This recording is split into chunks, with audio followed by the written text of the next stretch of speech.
مستر فکت نام. طبق گفته‌ها فوتبال تقریباً 476 سال پیش از میلاد مسیح در چین اختراع شده است.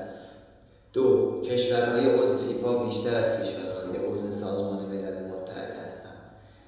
سه، ضربه پنالتی در سال 1970 مطرح شد. چهار، سیستم آفساید در سال 1963 مطرح شد. 5.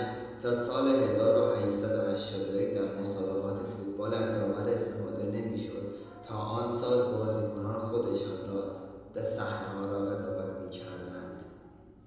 6. اولین مسابقه زنده فوتبال توسط شرکت پخش بریتانیایی BBC در سال 1937 از تلویزیون پخش شد. این مسابقه تلویزیونی یک بازی دوستانه بین تیم اصلی آرسنال لندن و تیم ذخیره‌ها بود. 7.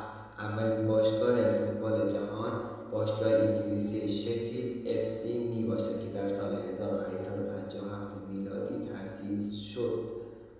8. کشور پاکستان چیزی نزدیک به 80% توپ جهان را تولید می‌کند، به طوری که توپ اورجینال جام جهانی 2014 در پاکستان تولید شده بود. 9. در سال 2000 در جریان یک بازی محلی در بریتانیا بعد از شروع بازی بازیکنی به نام توت با ناصدا به بلند بودن بیش از حد صدای سوت داور اعتراض کرد. داورم به همین خاطر سریع‌ترین کارت قرمز تاریخ فوتبال را به او داد، یعنی اخراج بعد از 2 ثانیه. 10.